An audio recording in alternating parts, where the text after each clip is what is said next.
Hey, book lovers. I'm Annabelle. And I'm Romy. We're the hosts of Paperback Pleasures Podcast. We're best friends, obsessive readers, and your guides through the worlds of romance fiction. From the spicy and sometimes kinky origins of erotica, to the swoon-worthy classics we still can't stop talking about, to modern romantasy sagas that have us texting in all caps at 1 a.m. We're covering it all, destigmatizing the most lucrative genre in fiction, one book at a time. With humor, heart, and a little bit of heat. So if you're a romance reader or you're just curious, come join us. Wherever you find your podcasts. Let's talk romance.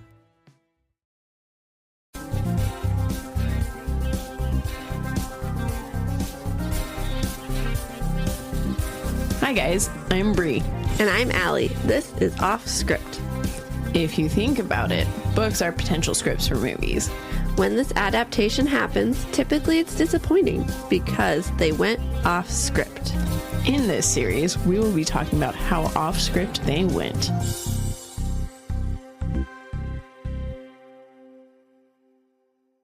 Hello, And welcome to Offscript, a podcast. where we compare books to their movies. I am Bri, And I am Alli. and today is my birthday. Happy birthday! Thanks. I'm old as fuck. I'm older than you, so what the heck does that mean? I know whenever I say that, John gets mad because he's 2 years older than me. Yes. Well, what are you doing today? Today is a super chill day. Later tonight we are doing D&D because Fun. if we didn't, our next session would be like 7 weeks after our last session. So we were like, we need to find some random days. And that was one of them. At first I was like, I don't want to do D&D. And then I was like, you know what? Whatever. Yes, you do. Yeah, You'd have so much fun. it's true. But yeah, but my big thing is yesterday we had a barbecue on my roof. Yes, we did. And we played games. What games? I don't know. We're predicting the future that it was super fun. It was beautiful weather. Yes. Yummy food. Yes. And we just had a blast. Exactly. I feel like a fortune teller right now. For context, you guys, it is July 27th. So it's about a month back. But you wouldn't have known that if I didn't tell you. Well, today we're doing a Rob movie. Of course, for your birthday. Duh. And so we're doing Mickey7 and 17. Yes. So this one, yeah, the book is different title than the movie. So we got Mickey7 and the movie Mickey17. And this is one of those books that they cannot change the title. Yeah. Because like some books, Yeah. once the movie gets famous, they change the title of the book. Would not work very well. No, not in the slightest. There is a very big difference for why they named it Mickey7 versus 17. Yes. And that's because of how many times Mickey dies. Yes. So Poor guy. I know. Poor Rob. I know. Rob got the short end of this Mickey stick. He did. He did. So it's season 7, episode 4. Yeah, we're trucking along. We are. And I'm ready to get started. Are you? Yeah. Okay. Our picture was my birthday, so Yes. I think it's perfect. everyone wish me a happy birthday. Happy birthday, Bri. All right. Our trigger warning is death. There's lots of dying in this story. So if that's not your cup of tea, it's done comically, if that helps you. I was going to say, it's a fucking hilarious movie and you need to watch it. I'm sorry. Oh my gosh.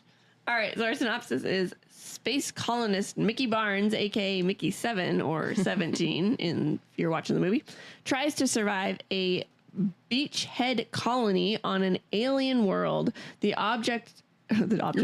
job he signed up for is to be an expendable, undertaking all of the most dangerous tasks necessary for a mission to colonize ice world Niflheim.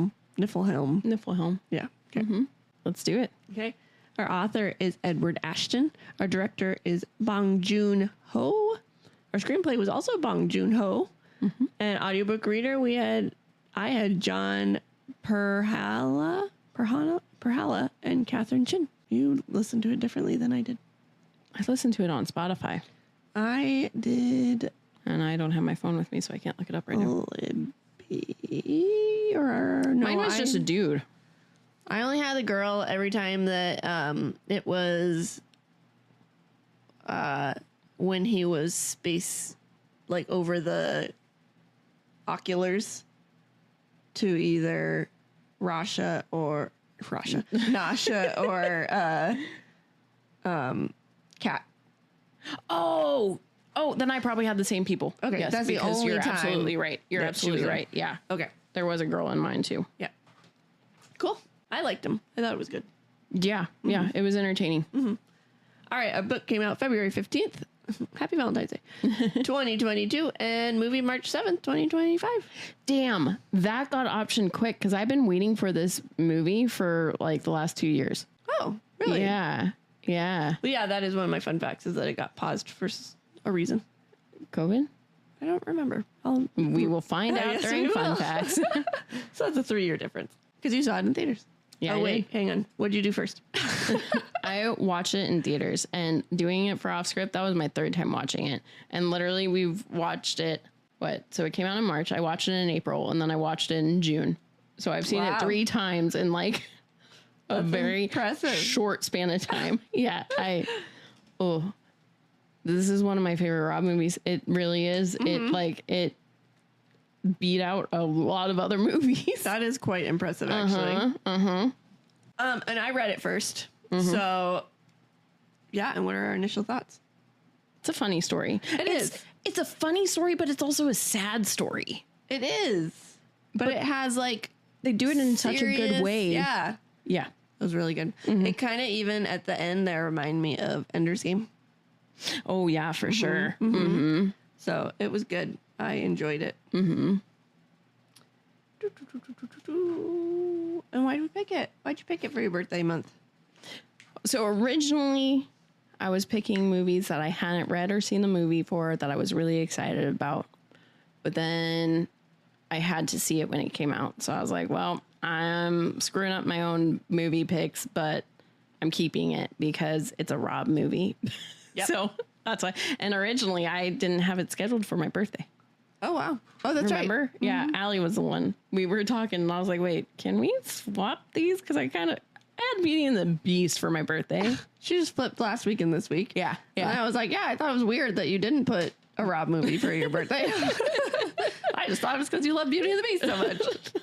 No, I literally realized as I was finishing the book, I think. And I was like, what the fuck did I do? Why did I do that?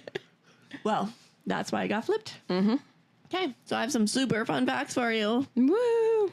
And so while it is well known that Pattinson plays multiple versions of Mickey due to the cloning process, what many don't realize is that director Bong Joon-ho insisted on filming certain key scenes without Pattinson knowing which version of Mickey he was playing until just before shooting. This method was meant to capture the confusion and Existential. thank you, dread of a clone struggling with his own identity, leading to some of the film's most unsettling and raw performances. That's actually such a smart idea. I know. I thought it was really cool. really smart. Yeah. Yep. Robert Pattinson uses accents to differentiate between Mickey17 and Mickey18, likening them to Ren and Stimpy. In his auditions, he used the voices of Johnny Knoxville and Steve-O from Jackass. Wow. I know. That's hilarious. But yeah, you can tell. I like his 18 one is like menacing. Yeah. It's so creepy. I'm like, ooh, you did that so good. I did a video and I'm like, he sounds like Batman. And then I laughed because I was like, he is Batman. He's like, let me just pull out a fan favorite here. Gosh. The minute he read the script, Robert Pattinson said he would do the film. Wow. And it was shot over a period of 4 months in the UK. That was one of our longer movies, I feel like. Well, that I've ever looked up the length for. I feel like a lot of them are like, we shot this in a month, and I'm shocked. 4 months sounds about right for a film. Oh, okay. I mean, from what seen. The shorter ones are when I'm blown away. I know, for sure. For sure. I wasn't super blown away for this one. Oh, I thought it was more normal, but Yeah. for my what fun we've done. facts, it's yeah. been on the longer side. Robert Pattinson drew a lot of his inspiration from Jim Carrey's performance in Dumb and Dumber. I wonder if that's why he had that weird haircut. Maybe. Oh my gosh. When I saw the preview for this movie, I was like, God damn, I hate his hair in this. But it fits the character too well. It does. So like after the first 10 minutes, I was like, I don't even care about your hair anymore. Oh my gosh. Okay. And what's hilarious, I think I've already told you this, but since it's this episode, I'm going to tell you how I got John to go see it with me was during the preview. When Rob started talking, he was like, that's Rob's voice in this? Oh, I'll see it. Oh, that's awesome.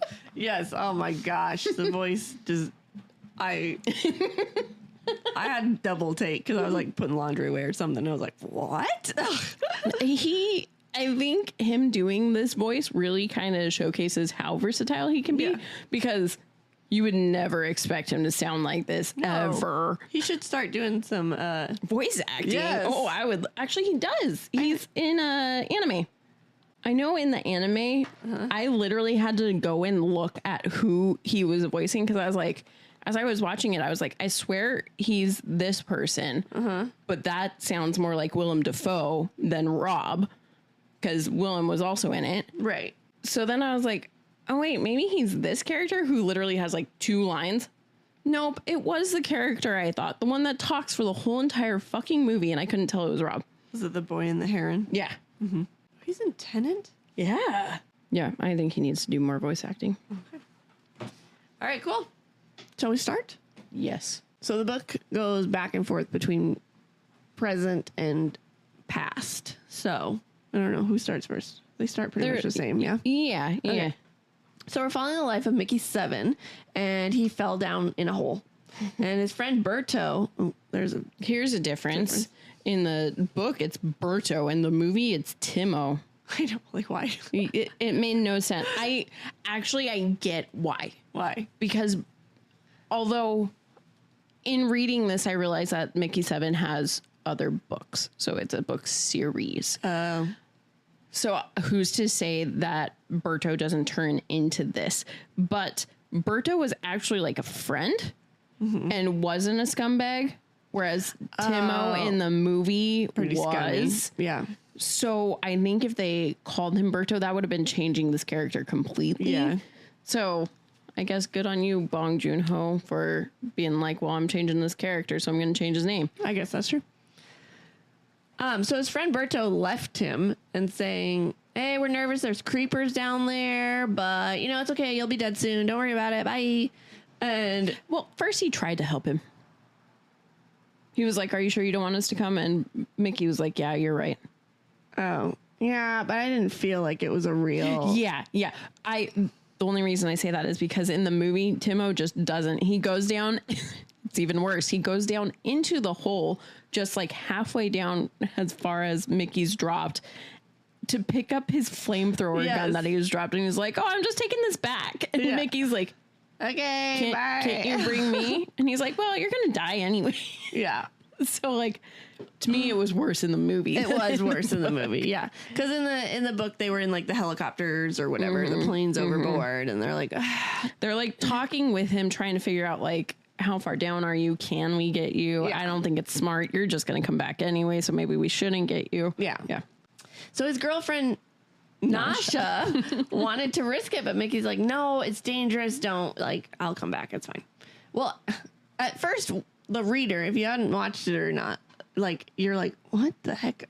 They're just like leaving him to die. So they don't give us any background that he comes back quite yet. So it was a fun little, I mean, I knew the story. Oh, that's funny. I didn't even think about that. Yeah, you're right. Yeah. They don't. No. Because the explanation comes right after this scene. Yes. Yes. Nasha isn't part of the rescue mission. No. In the beginning. You don't meet Nasha until Nasha's story comes up in the movie. Yeah. So this is when we learn he's an expendable and he dies, but he comes back. But if she dies, she won't. So he realizes, though, he doesn't want to die. He also hasn't been backing up his memory for the last 6 months. Was it weeks? Months? I think it was months. Okay. And he tries to find... Actually, I guess I shouldn't say months. It's the last 6. Oh, wait, no, because he's 7. Never mind. Yeah, it must have been months. Okay, that's right.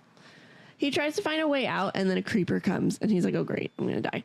And he takes him to the dome, which is where they all live, the people all live, instead of eating him, which is what they expect creepers to do. He goes back to his place, his little bunk, and he realizes Mickey 8 was made, which is really bad because now he's a multiple.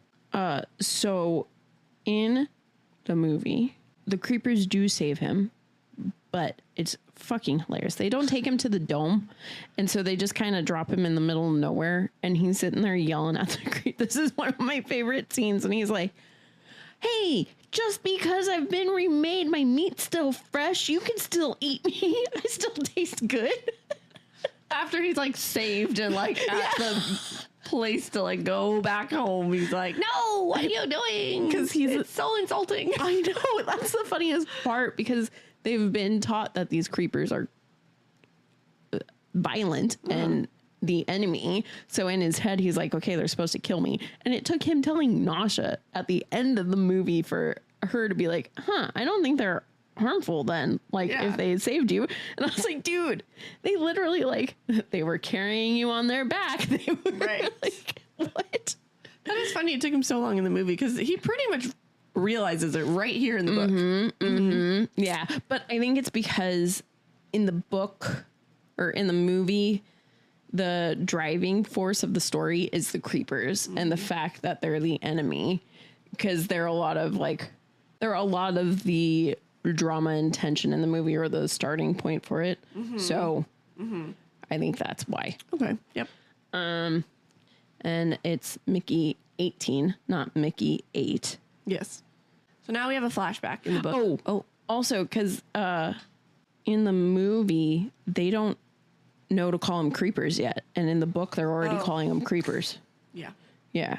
That was a big one. That was a big one. That one threw me for a loop when I was reading it. And he was like, and the creepers were saving me. I was like, hold on.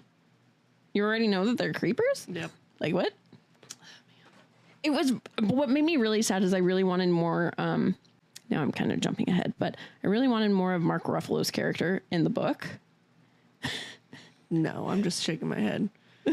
Oh my gosh, I hated his character so much. His character is the worst. But I kept thinking, especially his wife, I wanted that story. She wasn't even in it. No, she wasn't in the book at all. And when I watched the movie, I knew that we were covering it for Offscript, and I just kept thinking, I can't wait to see that dynamic, to see how much she is controlling him behind the scenes. And then that just was not Isn't there. that so interesting? It's the full-on opposite of like reading the book first. Like, you're imagining the story, like the movie, like, oh, that's gonna look so cool, that's gonna be like, and then you're watching the movie and you're like, oh my gosh, I can't wait to hear all the details. Kind of wild. I think that's a sign of a good story, though, right? I think so, definitely. Like a good adaptation of it too, because like I don't, let me go to our ending questions, but I don't think that anything got lost from the story. But I just wish that there was more, but I also wish that the book had more of the story that I wanted from the movie, you know? Yeah. Yeah. Okay. All right. So we haven't told you this was going to be a long one. No, that's fine. I knew Rob. Yeah. We haven't had a long one in a while. They've all been under an hour. That's true. That's very true. Okay. It's only fair. Exactly.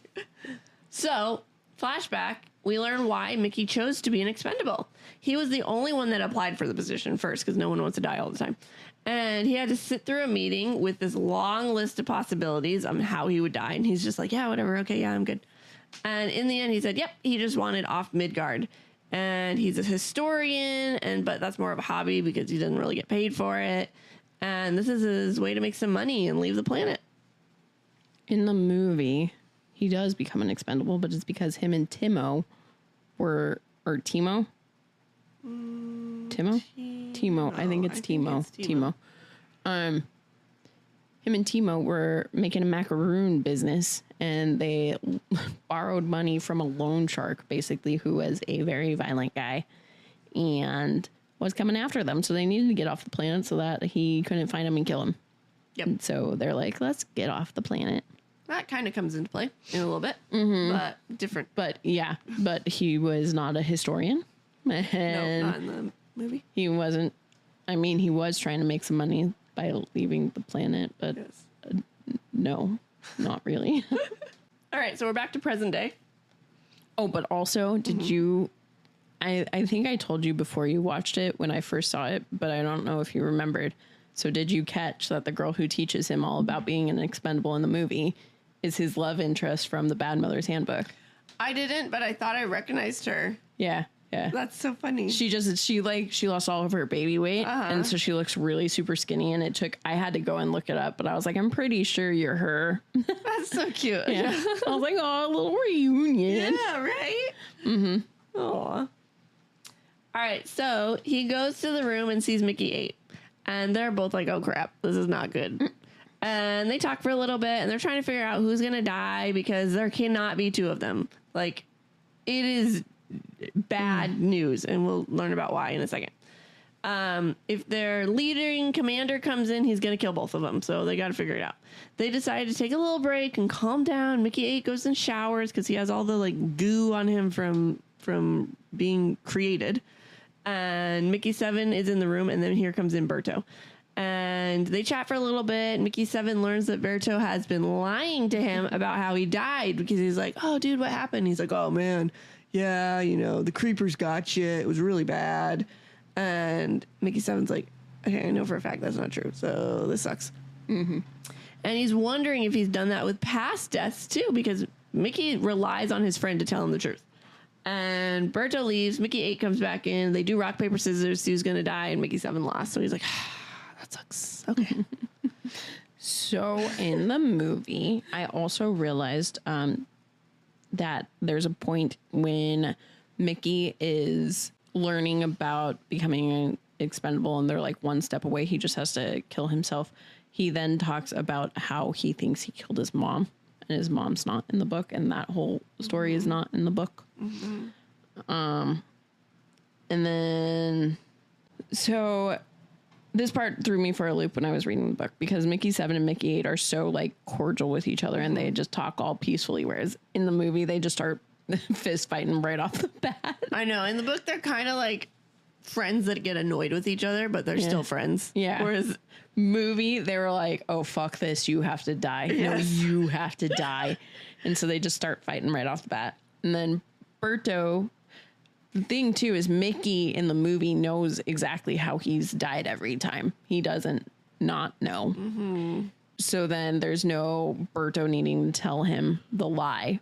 Instead, there's Timo who comes in when they end up going to the boiler room where all of Mickey's bodies gets tossed into anyway. And so they're trying to toss each other into that boiler. But then Timo comes in and is doing a drug deal because drugs are a big part of the movie too. And not at all in the book. No. I was wondering if that was a later book thing potentially. It might be. But I don't know. I don't know. No. And it becomes this thing where, yeah, Timo's selling drugs. And so then Mickey 8 is pissed at Timo and wants to kill him for everything that he's done to Mickey. And Mickey7's just this sweet guy who's like, no, we can't do that. He's our friend. All right. So then we get a flashback, and Berto is a master at like Pong or some sport like that, ping pong or whatever. I don't know what it was, but something like that. And wait, actually, I think it was pickleball. Oh, okay. Because I thought it was hilarious because at work there's a pickleball court right next to the auditorium, and I did not realize how popular pickleball is until I got this job. Yeah. And then I was reading this book and they said pickleball, and I was like, of course they did. And so all through high school and a little older, he became like number 10 in the whole world. He decided he wanted to leave Midgard with a trophy because he's in the military. He got off the, like, just because he wanted to type of thing. But he's like, you know what, before I leave, I'm going to get a trophy.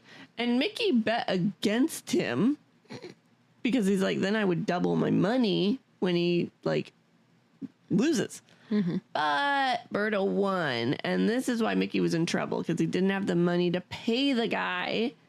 And this guy caught him and tortured him. And he's like, that's how he does it. Because if you're dead, you can't pay him money. But he can torture you until you finally get the money. And he's like, it was like the most painful thing he's ever been through. So he's like, I got to get off Midgard. And that's when he applied with Berto to go in space. But he didn't get the positions he applied for. But the only one that open now was the expendable. And so that's what he did it. And so that whole thing is his story with Timo and the macaroons. And the loan shark dude. Which I think is fucking hilarious because, like, this loan shark looks like a mob boss. Why is he backing a macaroon? I know, right? I love Robin, Stephen Yoon are wearing, like, not today macaroon shirts or something. Yeah. That was cute. All right, so then we're at present day, and Mickey7 and Mickey8 are trying to figure out what to do about food because they decided not to kill each other. They're like, you know what? We'll make this work. And they settled on splitting their rations, which 8 is not happy about because when you're just created, you are starving. And so he is so hungry, and they already don't have a lot to eat as it is. But Mickey7 went and ate his portions because 8 was like, I'm going to go take a nap. And in the cafeteria, Berto and Nasha come in, and they're chatting, and they find out that there's a security guard that is missing, and this security guard let Mickey7 in the night before. So he's like, I mean, I saw him last night, but he couldn't say anything because he's pretending to be 8, and 8 did not see him last night. And Nasha and Berto are also make note of his injured arm because, like, you're newly printed. Why do you have an injury already? That's weird. Comes out somehow. Oh, because Nasha's talking about, oh, remember how fun that was? Blah, blah, blah, blah. And like last night or then whatever. And he's like, I didn't do anything with her. That means 8 and her were fooling around. And he's like super jealous of himself. That's the funniest part of this. I'm like, it's not like she's cheating on you because it's you. Exactly. And then 7 got pinged to go to command. So in the movie, the weirdest part of this is the movie, it feels like everything that happens like within a day. Whereas in the book, it takes months and months and months for everything to happen. And so, like, 7 and 8, they never have a chance to talk about divvying up food because they're right off the bat angry at each other, trying to kill each other. And then they get split up when Nasha finds, or wait, was it Nasha? Somehow they get split up and 8 ends up going with Nasha and 7 gets stuck, like, talking to Marshall, the dude who's like the president of the settlement. And this is the movie? Yeah. Where it feels like it's longer? No. No. The book didn't feel long to me. Oh, it felt long. It felt like, because, like, they actually, like, split rations in the book. Yeah, it felt like a couple weeks. It didn't feel like months and months, though. Yeah. And to me, it felt like months. Because you're like, just do it already. Yeah, exactly. I'm like, I know what's coming, guys. So we get a flashback, and we learn about Captain Marshall, and he does not like Mickey. And when Marshall first met him, Mickey was, like, nauseous because they just did the space, going up into space, and he's, like, getting sick, and he's like, oh, great. He's a weenie. And then Mickey's like, hey, we were told we have personal effects. Where are our personal effects? And he's like, yeah, we changed that because we're saving, you know, weight and all this sort of stuff. And Mickey got a little snippy, but not like horribly, but that rubbed Marshall the wrong way. And also Marshall's very religious, and he thinks that reprinting yourself is like damning your soul, and Mickey no longer has a soul. Which is fucking hilarious because you're the one who wants an expendable on your settlement. Right. So, like, I don't think it ever said that that's true. In the book. That's true. In the movie, it was very obvious. He wanted this person to be the person to die in case. Just in case. Yes. Yeah. Yeah. In the movie, Marshall is worried about the expenditure of energy, and so he bans everyone from having sex. I know. What the heck? I know. I don't know why that was added. I thought for sure that was going to be in the book, but it wasn't. And I was like, okay, like, because that's the whole scene where Mickey and Nasha meet, and they end up like having sex all the time, and like come up with all these different positions, and they draw them out and name them all. Yes. It's for the end scene. That's why. And that's literally why. Yeah. Yeah. That's so funny. Mm-hmm. All All right, we're back at present day, and Mickey7 and Berto are having a meeting with Marshall, and he's yelling at them for wasting assets, a.k.a. Mickey7 just, dying. That was a huge asset he wasted. And then the truth comes out about what really happened to Mickey. And Mickey had to act like this was shocking news. But they both got their food credits cut, and after they leave, 7 yells at Berto, sharing like, hey, I trust you, and how do you do this? Like, I don't know what happens to me from like point A to point B when I die. I trust you to tell me.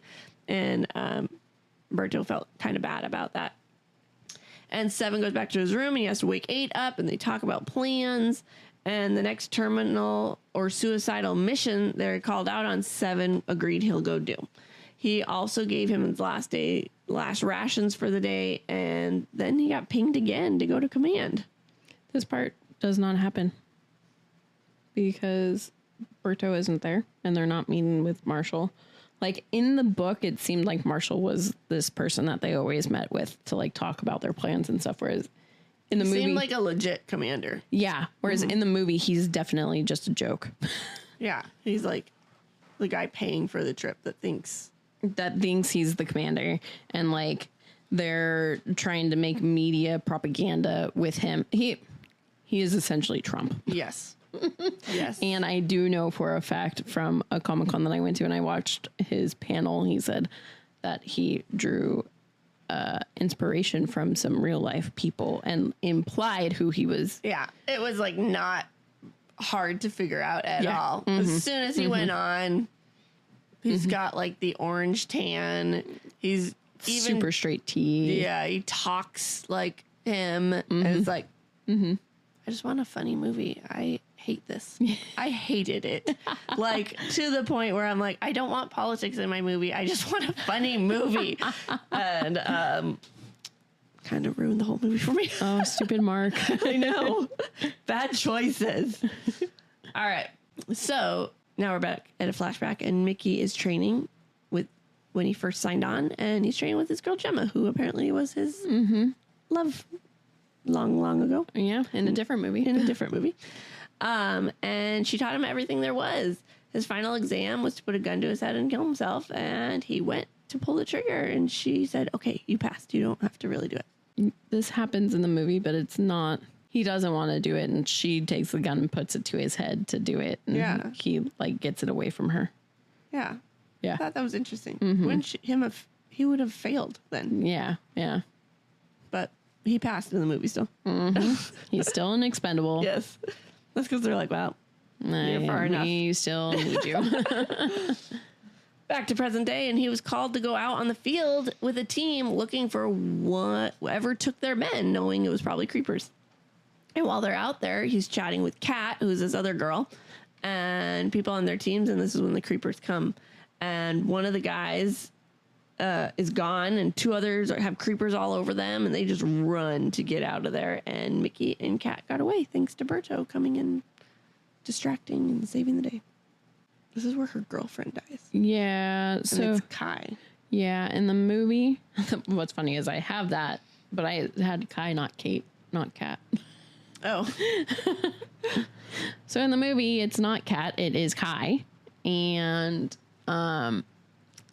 her girlfriend dies at this point when they're going for the creepers. Again, it's to make the creepers these big scary things because no one's realizing that they saved Mickey. Yep. And it's a way to get Marshall pissed because you don't have the scene where Marshall's pissed about him wasting Mickey7. So now you get, what the fuck, you were out there with her. Why didn't you die instead of her? Because that's why we have you. That was a waste. Yeah. In the book. Also, Okay. this is a key one that I forgot to mention when you mentioned it. Mickey is not hiding a broken hand or anything. You're right. There is no wound on his hand, and that's kind of an important one for the book. Yeah, I don't mention it much more in the book, but like, Well, don't you mention it when he gets found out? I might. Because that's how he gets found out. That's one of the reasons, yeah. Yeah, so throughout all, like, obviously when 8 goes out, his hand's not bandaged. When Mickey7 goes out, his hand is bandaged. So people start, like... And Mickey7's like, you gotta bandage your hand. And Mickey's like, I don't want to. My hand's not injured. Yeah. I'm like, dude, Stupid. it's for your safety. Right? So now we learn how Mickey became Mickey2, and there was an explosion because debris hit the ship, and he had to go out and fix it, and he was exposed to radiation. And this is also how Mickey2 became Mickey3, because he had to go out and finish his work. So he died pretty quickly and became 3. Poor guy. In the movie, we see all of his iterations at the start of the movie, and it's the funniest montage ever. I love that montage, sad. especially as he like music. They have sad music, and he's coming out of the printer, and like sometimes they forget to have the table out, so his body just falls on the floor, or is like dangling out, and the nurse girl runs over and it's like, "Help! Help!" I think it's hilarious. It is funny, but oh my gosh. All right, so Mickey and Kat got called to Marshall's office again, and this is where he did it in the movie. He let them have it, and they tried to defend what they did. They went to the cafeteria, and there's Rasha. Did I did it again? Yeah, you there's did. Nasha, and they chatted with her for a bit, and Mickey7 tells us, the readers, about nightmares he's been having, which is why he has not wanted to back up, because he doesn't want Psyche thinking he's crazy. And he's dreamed about these, like, caterpillar things, and then it, like, sucks him out of his helmet, and it's just this weird space thing. His nightmare comes in play at the end of the movie, but he does not have that nightmare in the book. Right. And Marshall only lets Mickey have it because Mickey's the one who should have died when they were out there. Actually, because the next part in the movie doesn't happen in the book, the dinner. Oh, it does not. So at this point in the book, Mickey's trying to figure out. Actually, Mickey's wanting to keep Mickey8 away from Nasha. That's right. And so he's trying to get them away from each other. But then he finds out that he wanted dinner with Marshall and his wife. And he's like, what the fuck? Especially since Marshall was just yelling at him for not dying. But so he goes to this dinner. And first off, it's like, I realized this third time watching it that it looks like this because it's fake meat. But it looks like the rawest piece of steak you would ever eat. I was like, holy crap, what? But then I realized, because they're sitting there talking about, oh, it's all farm raised here. We made it. It grew. Things like that. And I was like, oh, duh, that makes so much more sense. But he's there having dinner. Then Kai comes in for the dinner because Marshall feels bad that her friend died. And so they're there having dinner together. And Kai's basically getting pissed at Marshall for being a weird ass dude. And Marshall's like, I think you have what it takes to help us create the ultimate race. And she's like, what the fuck? And Rob's just in the back chowing down. So hungry. He's starving because his rations have got cut like 3 times. And so then it gets to this point where Marshall then is like, we should pray before we eat, which is funny because Rob's been eating. Right. But he's saying a prayer for her friend. Yeah, that's what right. it was. That's right. Because they asked Kai if she wanted to, and she went to say something, but then like stopped. And so then the wife took over and they start doing this weird singing. It was so weird. And then Mickey fucking throws up in the middle of it. Oh my gosh. Because he's freaking a test subject dying. They're like, we put something in the meat to try this new thing. All of the doctors like burst into the room like, sorry, sir, we didn't want to ruin your dinner, but also we really wanted to try this out. Yeah. What the heck? And then, Kai's like, what? You guys are freaking psycho. Like, especially since they then come in with this new pain med that they are trying and they give him a shot. They're like, he should feel nothing. And so he's sitting there and then he starts screaming. It's like, it's so painful. Oh my gosh.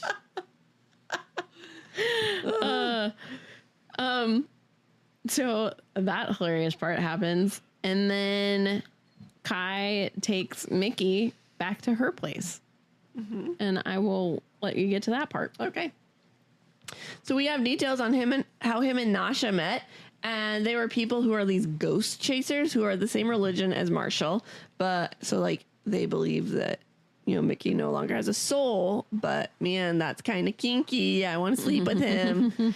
And she's like, I'm not one of those people. They started dating at Mickey 3. And so they've been dating for 4 Mickeys now. And she had a pretty rough childhood. She was an immigrant. And they had thought that they were traveling to the sunny beach planet. But the closer they got, they discovered it was all ice. And that really is a bummer for them. So in the movie, the Nasha storyline gets told pretty much right off the bat. But I will say, so when I was watching it, I really thought Nasha was going to end up being a bitch to him. So then I was really glad when at the end she was like his ride or die. Like that was his girl. And then I was like, I wonder if that's like the case in the book too. And then I read the book and I was like, damn, she is his ride or die. I loved her. Yeah. Yeah. Yes. I thought it was I really liked how they showed, because she doesn't, I mean, I guess I don't know if she does, but they don't say it in the books. But in the movies, it comes to light that she actually, like, when Mickey has been going through all of his deaths, if he's locked in a chamber solo, she finds a way to be able to go in there to be with him so he's not alone. And I was like, they say that in the book. Oh, they do? Yeah. Okay, good. Yes. Yeah. I did not remember that. That's okay. So, present day, Mickey's called out on parole and 7 and 8 argue about who should go. Kat got called again and is like, hey, remember we did such a good job yesterday. You want to go? And this 8's like, haha, now you have to go because I have no idea what you talked about. So 7 talks with 8 with Kat about other planets and history and why they succeeded and failed. And then all of a sudden he sees creepers and they attack. But 7 passed out, apparently, or something happened because they brought him back and he woke up in a doctor's office and he's totally fine. Yeah, this part doesn't happen. No. Berto asks Mickey to go to dinner with him. He had a bunch of credits that he was going to spend on them. And it turns out that he made a bet that he could get through this crazy small hole with the spacecraft. And he was successful. So he got 3,000 food credits. And Mickey's pissed because he's like, you could have died. But he took advantage of all the food anyways. And they're feasting like kings until one security guard comes over and he's upset that he lost the bet. And so they start fighting. And then again, they wind up in Marshall's office. And he's quite upset. And he docks them more food credits, but isn't much harsher because it was a security guard who started it. I figured this was the fancy Marshall dinner, just in a different way, because Berto is not a character in the movie, and Timo wouldn't do this with them. No. So, yes, I agreed. So Nasha pinged to hang out with Mickey, and 8 answered, and it pissed off 7. He's like, it's not a sexual thing. I'm just starving, and I'm going to use her credits to get me food. And he's like, all right, fine. So 7 went and hung out in the cafeteria, and then it clicked. He's like, oh my gosh, this is where they're going to come. And so he had to run out of there, and that's when he ran into Kat. And when Kat found out that Nasha is seeing someone else, because he kind of like hinted at that, but didn't flat out say they're not in an open relationship. She's like, well, you can come back to my bunk because my roommate just died and you can sleep in her bed. So after the dinner, Kai brings Mickey back to her place and is like, I have this thing from Earth that helps my tummy when it's upset. Let's give it to you. I saved it all this time.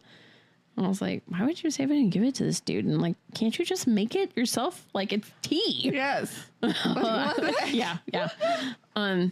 And then she essentially asks Mickey the question that he hates being asked, which is, what is it like to die? And he realizes, oh, you're asking because your friend just died. And so then they kind of like are sitting there on the bed together and she tries to make a move and he's like, I'm with Nasha. Yes. No. So Kat and 7 talk for a while and then it's morning and he goes back to his bunk and he tries to get some sleep. Basically, once Kai makes her move on Mickey, he's like, I got to get back to Nasha. And so then he runs to his room and that's when he opens the door and finds Nasha and 8 definitely just having had sex and they're high on the drug that Timo is selling. So we have a flashback of this guy, Malakova, and we learn why being a multiple is so awful. So he created a bunch of himself, and he went and made his own planet, and people kept going missing on his planet, and then like people were messaging, help, like this, all these Malakovas are freaking like swarming the earth and destroying us. And unfortunately with space mail, it took about 10 years for the message to even get there. And then it took more time for them to get back. So by this time he had 18 years worth of multiples. And so when they came out, he shot a bunch of nukes. There was this whole entire army and war, everything. But eventually he was defeated, I think. Yeah. He must have been. Yeah. Yeah. And that's when the law of no multiples became a thing. In the movie, it's not as grand of a scale as this. It's literally just like, I think he had maybe 10 of himself, but it started with 3 of himself that the cops were after because he murdered someone. And murdering homeless people. Oh yeah, he was murdering homeless people. So sad. And his DNA was there, but he always had alibis, and they were like, how the hell are you doing this? And then they went to his house once they had enough for a warrant, and they were like, they opened it, and there's him like doing chores and hanging out. Yes. Multiples. Mm-hmm. So back to present day. Kat and Mickey chat and says, hey, come meet me at the gym. And she accused him of being a multiple because she had run into Mickey 8 earlier and his arm was fixed. Good, I do say it. He also said that he was in agricultural that morning when she talked to Mickey7 earlier and he had an off day. So she's like, things are not lining up. He came clean and said yes, and he didn't really have a good excuse. I'm like, tell the truth. That's a legit good excuse. Mm-hmm. He went back to his room, and there was Nasha and 8 getting it on, and she was super chill about it, like weirdly kinky about it, and she realized 8 had told her already. And 7 went in, and they're sitting talking, and then comes Kat, and she flips out. It's like she didn't register until she officially saw both of them. She runs down the hall, and they bolt the door, and eventually the bolt is overridden, and here comes security to take them to the hole, which is like where they kill people. So they burn Mickey's dead bodies. And Nasha is super nervous because she's being walked to her execution, but Mickey's like, nah, I'm used to this. I mean, it sucks, but I'm used to it. So in the movie, in the book, the 2 Mickeys and Nasha definitely had a threesome, whereas in the movie, 7 stopped it. 7 was like, no, this is too weird. One of my favorite scenes is when it's the 2 Robs and Nasha in the middle, and like 7 and Nasha are kissing, and 8 starts like playing with 7's hair, and he like stops and like looks at him like, no, I can't do this. It's the funniest. And then Kat comes in and sees them and starts freaking out, and Nasha runs after her to be like, no, you can't tell, like, what can I do to make this up for you? And not Kat, Kai. And Kai wants 7 for herself. She's like, give me 7 and you can have 8. And Nasha's like, no, because they're both of mine. Yes. What? And while this is happening, Mickey7 is telling Mickey8 about the dinner at Marshall's, and Mickey8 is getting pissed. Oh, he's that's like, he's like, what did they do to you? And what did you do to them? And he's like, I thanked them for the food. You what? It's such a funny movie. All right, so we have a flashback on how Mickey 3 and 4 died. He was a human medical specimen. So he died by vaccine testing and finding out what worked and didn't work. But Nasha was there every single time. And she was like like Bri said, she went in the little box with him and held him and made sure that he was okay. And Mickey 5 died of like worms attacking him. Probably, yeah. Sucks. And he never knew how 6 died. Birdo said it was creepers, but he didn't know if he believed him anymore. And that's all we had to do for the book, but there were lots of deaths in the movie. Yeah. There was like, when they first landed on Niflheim or whatever, they made him go outside to breathe it in. And then they found out that there was something in the air that was killing people. So they kept trying to make cures for it and sending him outside to see if the cure was working, but it didn't. He had to go outside to fix some wires, and he thought he was going to fix wires, but really he was like going outside for radiation to see how the radiation would react to the human body. He went out to fix something and his hand got cut off. That was sad. Well, like, he was about to die, but they were like, check your watch. You have like 8 minutes left. And he went to check and his hand just whoop. Because like an asteroid or something hit it. And it was like, poor guy. And then a bunch of different like medicines that they just kept trying on him. And like there was one where he only lasted for 10 minutes. Yeah. Yeah, they're like, don't worry. It might be 15 minutes. And it's like, great. Thanks. And all of that happens at the start of the movie. Mm-hmm. So the three of them were about to get thrown into the hole. They spoke with Marshall, and he said he's going to kill them, and he doesn't think he's going to bring back Mickey9. And Mickey7 is freaking out because while interacting with 8, he realizes they are not the same. So when 7 dies, even though Mickey comes back, he won't.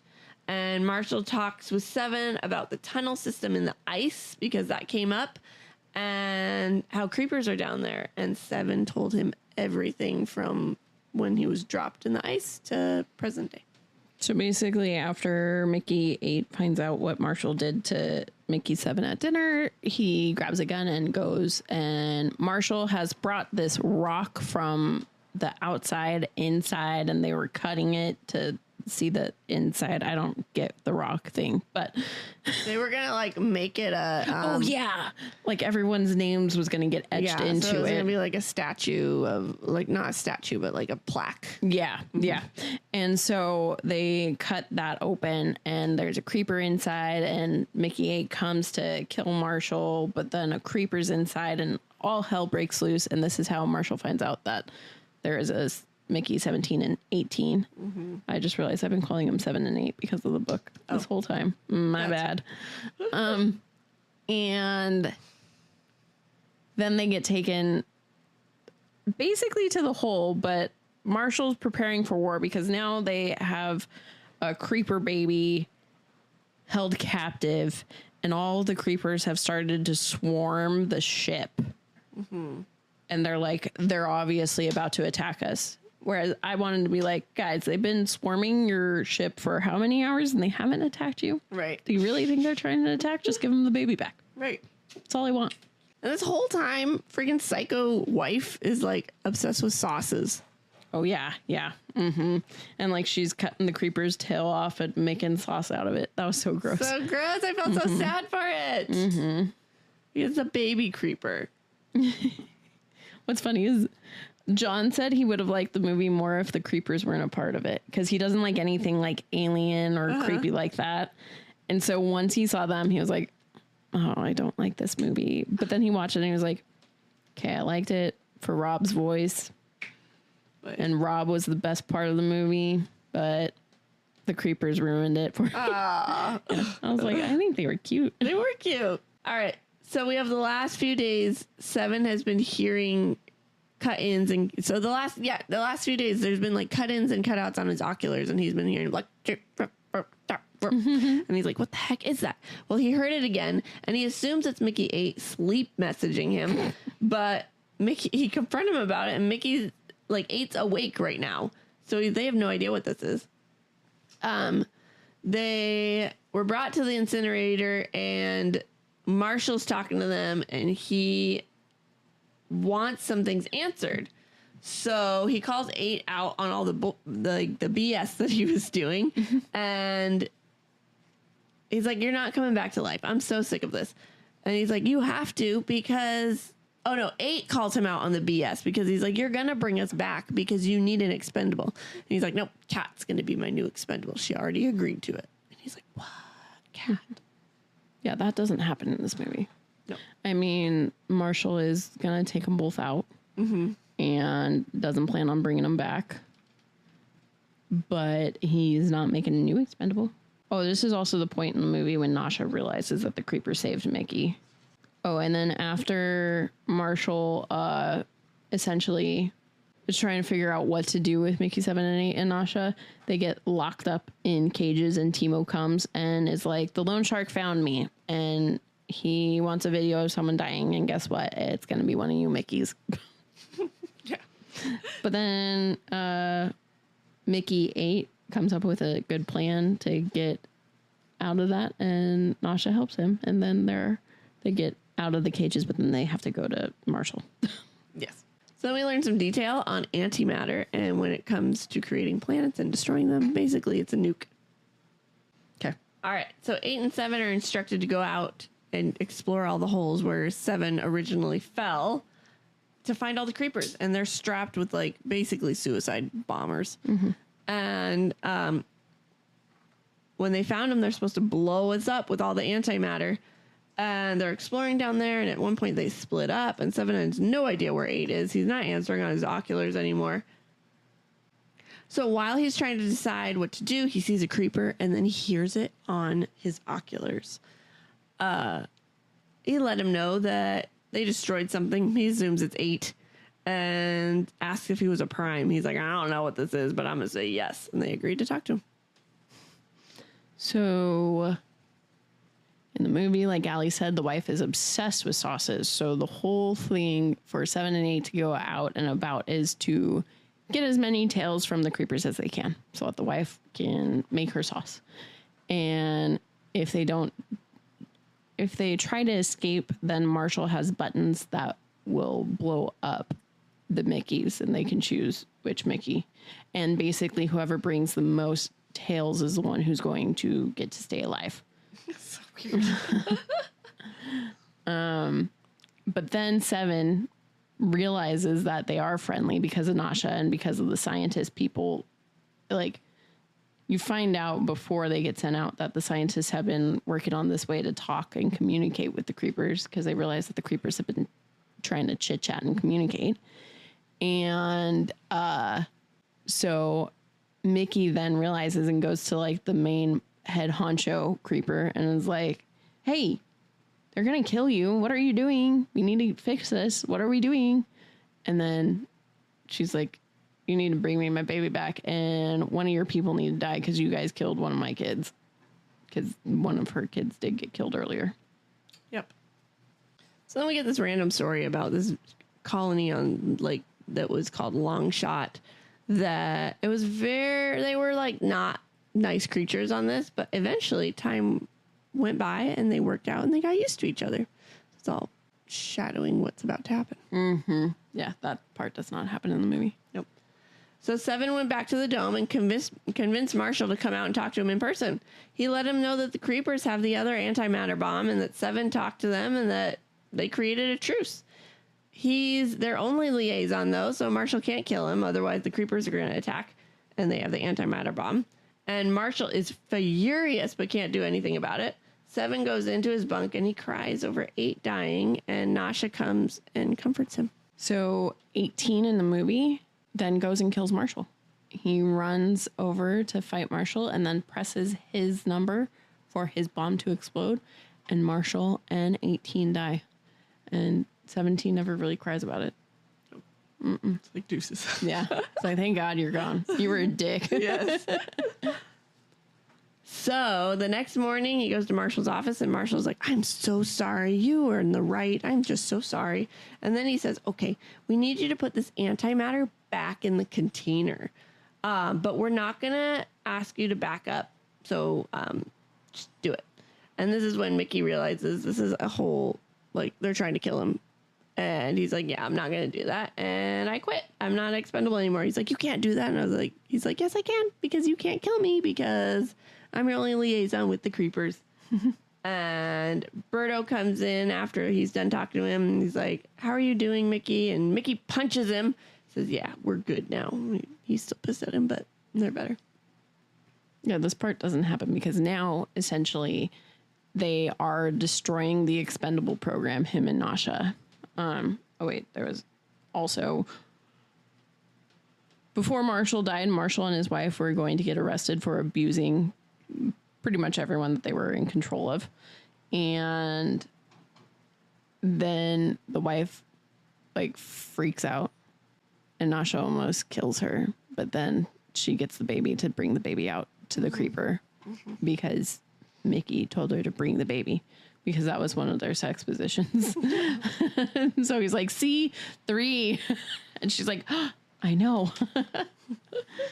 But then Nasha basically becomes the new marshal and is like, I don't like what they're doing to Mickey, and Mickey doesn't like it. And so we're going to get rid of this expendable program. And that's pretty much the end of the movie. Yep. End of the book is months and months went on, and apparently their planet has spring because the snow's gone, so it like just takes years to get to spring. And while reviving all this colonization and plants, and they are just growing, Mickey takes Nasha out and they go on a walk. He ends up taking her to this little hole he had buried Mickey 8's antimatter bomb in. She's like, oh my gosh, how did you get it back? He's like, I asked for it back. He's like, I'm not going to let them have a bomb. And he didn't bring it back to command, though, because he knows that that's when Marshall will kill him. So he's just a free man with a hidden secret. And that's not how it ended in the movie, but I already told you how the movie ended. Yes. All right. That's it. We did it. Yep. Not too bad. An hour just to do the comparison. Yeah, we got this. I did good. You did. I kept it in check. Yeah. At times. I'm proud of you. Thank you. You're welcome. It could have been way worse. It could have been. It could have been a 3-hour Twilight. It could have been. But we're good. Mm-hmm. So we have Robert Pattinson played Mickey Barnes. The best. He was really good. He was born to play this role, man. Yeah, after reading it first, I was like, I'm interested to see how he does this. And then he did really good. It was amazing. The fact that after the movie, John literally said to me, the best part of that movie was Rob. Yeah. I was like, you did it, Rob. Good job. And then we have Stephen Yoon played Timo. Timo? Timu. I mean, he wasn't a character in the book, so I can't go off of that. But for what he was given, he did good. Yes. Naomi Aki played Nasha. She was perfect. I loved her as really Nasha. Really good. Mm-hmm. I liked her. Me too. Mark Ruffalo played Marshall. Well, we know your feelings about I it. hated it. I thought it was hilarious. I liked it a lot. I mean, I don't even know if I watched the movie first if I would have liked it. Yeah. Because politics suck. And I just wanted to, I understand. I mean, he's given a script and it's very much in line with what's happening. Yes. So I understand why he pulled that element in there. Well, he's also like, he's super liberal. Yeah, I know. He like goes to protests and stuff. Yeah. So I understand that that's why he went that direction. After reading that script, that's kind of what it even seemed like it was written like. But I just wanted a fun, like I recast. Oh. Yeah, we gotta figure out what his name is. Do you think I would know because he's been in a bunch of movies that we've done already? I picked Bruce Greenwood.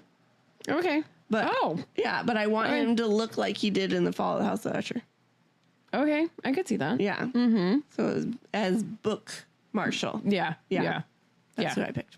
I mean, that makes way more sense because Book Marshall is very different from Yes, very movie different. Marshall. And then Toni Collette played Ylfa, who was the wife who was not in the book at all. I liked her. I thought she did really good. I mean, for the character. Yeah. Ugh. Weird. Yes. Oh, no.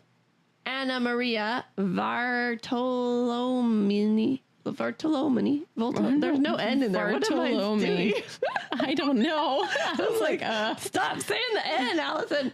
Okay. She played Kai. she did good. I liked her. I liked her too. She was good. I just put this in here because I thought it was funny. Oh, that's hilarious. Anna Muglalis? Muglalis. She was the mama creeper. That's funny. I didn't even realize that they had someone actually doing. Oh, She talked in the yeah, she end did. At the Yeah, oculars. she did. Yeah. Now that makes sense. Yeah. Yep. Oh, she did good. I think so. Yeah. Very good, mama. Good job. That's all I got. Do we need anyone else? Nope. Okay. Okay, is the theme of the book and the movie the same? Yeah, kind of. Sort of. Yeah. I mean, the Mickey part is Yeah, similar, actually, that's true. but I don't know if the rest is. No, it's not. No. Because the book's main thing is like, I don't know. It kind of is, but it kind of isn't. Yeah. Because the book... The main plot story is to get the creeper, like, that's not even the main. The main one is don't let them know there's two of us. Yeah. And then it's like, oh, wait, the creepers are good. Yeah. That's the book. Whereas the movie is...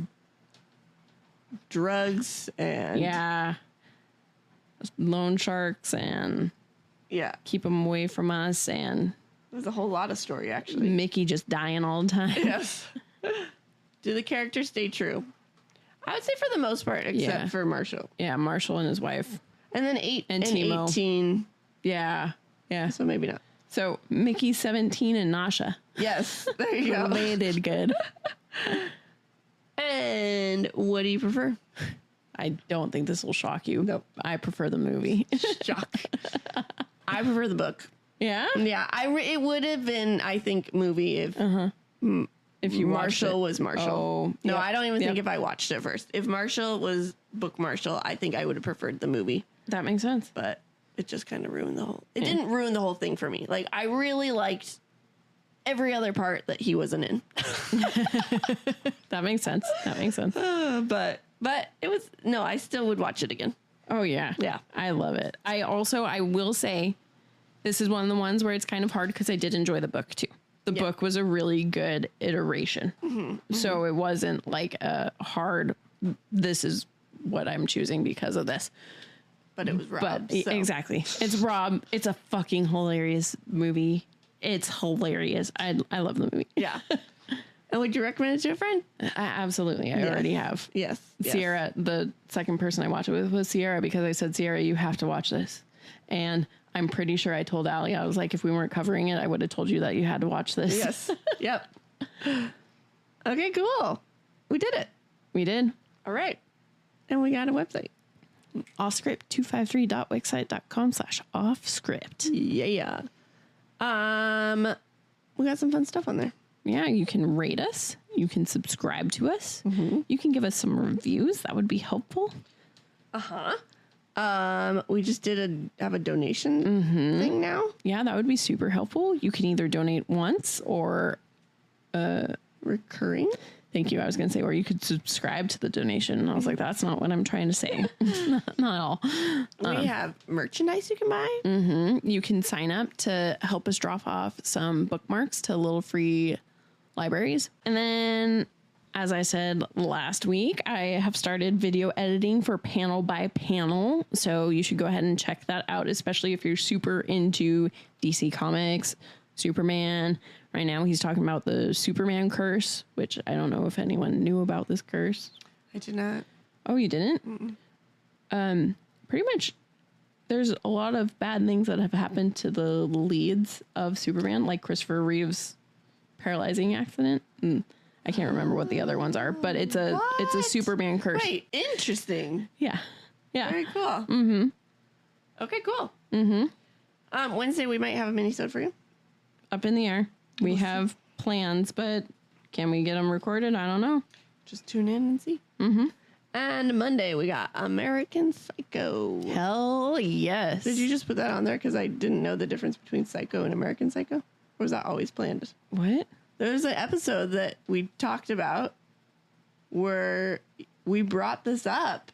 And I was like, and you're like, no, that's Psycho. I'm talking about American Psycho. And I'm like, what's the difference? You remember that? Oh, I do remember that. No, this is just one of my favorites. And okay. when I went to Charlie's wedding, one of his groomsmen, it was insane because here's me and John sitting at a table with two of his groomsmen and like one of his best friends. And I was like, why am I at this table? And I was like, obviously I'm considered a best friend, but what the fuck? Why am I at this table? Especially like I had one of the best views of them. And like me and John were like looking at each other like, they literally like walk past us. Their table's right there. We're going to be in the pictures of them in the background. Like, what the fuck? But anyway, so we were chit-chatting with one of his groomsmen and Offscript got brought up. I think John John promotes us well. John does really good. So we're talking about it. Offscript gets brought up. And he says, one of my favorite adaptations is American Psycho. And I was like, really? Because I love the movie. I love the movie. And I was like, I've been wanting to read the book, but I'm kind of like, I'm a little bit iffy with it. Like, I don't know. Especially because American Psycho to me is a horror. Mm-hmm. So it should be in October, but we do Stephen King. Mm-hmm. So it's hard for me to schedule the other horror movies.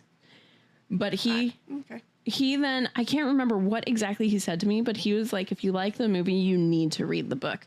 Because the book will just kind of like justify some things or shed more light on how psycho he is. Okay. Because like, we don't really get to be in Patrick Bateman's mind in the movie. No. Whereas in the book, it's just straight up. Yeah. Nonstop his thoughts. So I can't remember. I wish I could remember exactly what he said because that's what convinced me. I was like, I need to schedule it soon. All right. Mm-hmm. Very cool. Mm-hmm. So no, it was not our conversation. Oh. But also, yes, I'm glad you now know the difference. Yes, I know the difference now. Actually, I've never seen Psycho either. I just know the key scene, the shower scene. Are you kidding me? Yeah, I know. At some point in October, we have to watch that. And there was another one. What was the other one? There was one that you hadn't seen that I was like, what the fuck? I know. God damn it. I know. All right. Okay, well. With that, Mickey17 went off script. Bye. Hey, we could do it both of us. Thanks for sticking with us. We hope you enjoyed it. If you did, we would greatly appreciate it if you gave us 5 beautiful stars, reviewed, and subscribed. You can also follow us on Facebook at Offscript, on Instagram at Offscript Podcast 21, and on TikTok at Offscript_pod. Shoutouts to Madame Shen Creations for our adorable logo art. And Adam Daniel for our incredible theme song. And to Creative Cinephile Productions for producing our podcast. See you next time.